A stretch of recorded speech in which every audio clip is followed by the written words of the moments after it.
আসসালামু আলাইকুম প্রিয় শিক্ষার্থীরা, আজকে কিন্তু আমরা আরো কিছু গুরুত্বপূর্ণ কিছু অঙ্ক নিয়ে আজকে হাজির হয়েছি চতুর্থ শ্রেণী গণিত বইয়ের 57 পৃষ্ঠা।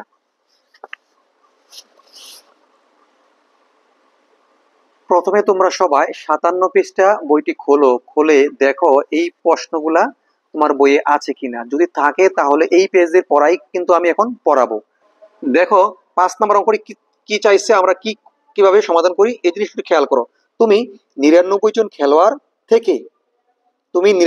খেলোয়াড় থেকে 11 সদস্য বিশিষ্ট কতটি ফুটবল দল গঠন করতে পারবে। অর্থাৎ তোমার কাছে মনে করো 99 জন খেলোয়াড় আছে।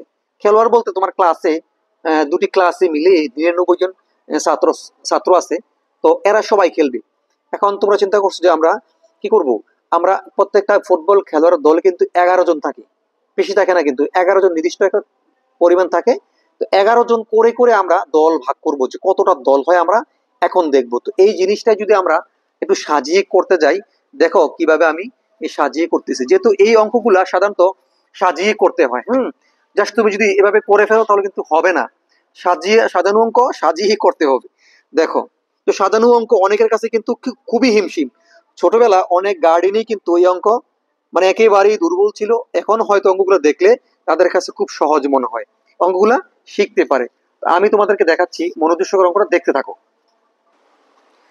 আমরা প্রথমেই লিখবো 11 সদস্য বিশিষ্ট কতটি ফুটবল দল হয়। 11 সদস্য, তাহলে প্রথমে আমরা লিখতে পারি 11 জন দিয়ে দল হয় একটি। দেখো 11 জন নিয়ে দল হয় 11 জন নিয়ে দল হয় একটি। সুতরাং 99 জন নিয়ে দল হয় 99 ভাগ 11টি দল। এখন আমরা যদি এই ভাগ করি, এই সাজানোটা হচ্ছে সবচেয়ে গুরুত্বপূর্ণ বিষয়। তোমাকে বুঝতে হবে লাস্ট শব্দে তারা কি চাইছে, একটু বোঝার চেষ্টা করো।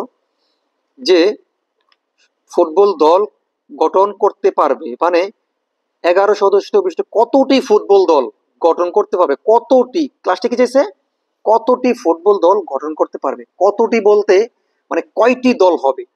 আমরা যদি 11 জন নিয়ে দল হয় একটি, এটা তো আগে সাজাই লিখতে হবে যে 11 জন নিয়ে হয় একটি দল।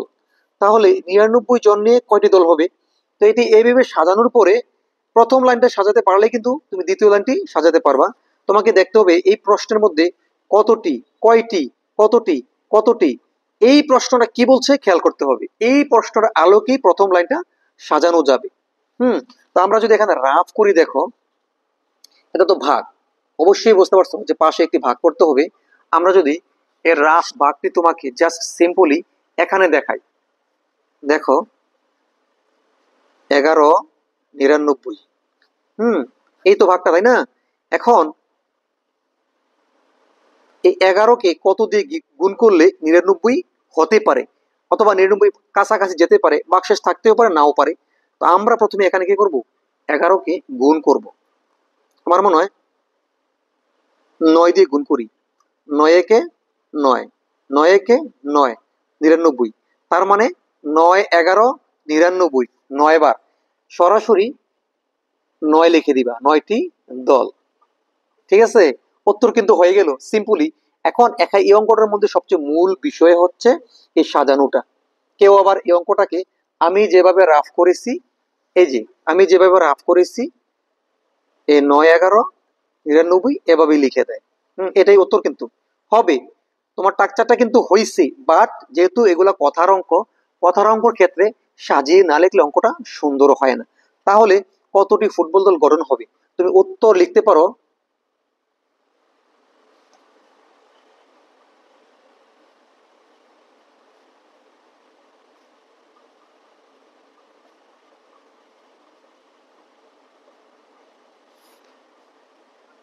উত্তর লিখে দিবা ফুটবল দল গঠন হবে 9টি। কোত্থেকে লিখবে এটা, এখানে বলাই আছে যে কতটি ফুটবল দল গঠন করতে পারবে। তো ফুটবল দল গঠন হবে 9টি, এখানে তো লেখাই আছে ফুটবল দল গঠন হবে, শুধু লিখবা 9টি। একদম সহজ না। এই কথাগুলো সাজিয়ে লেখাটাই কিন্তু সবচেয়ে গুরুত্বপূর্ণ একটি বিষয়।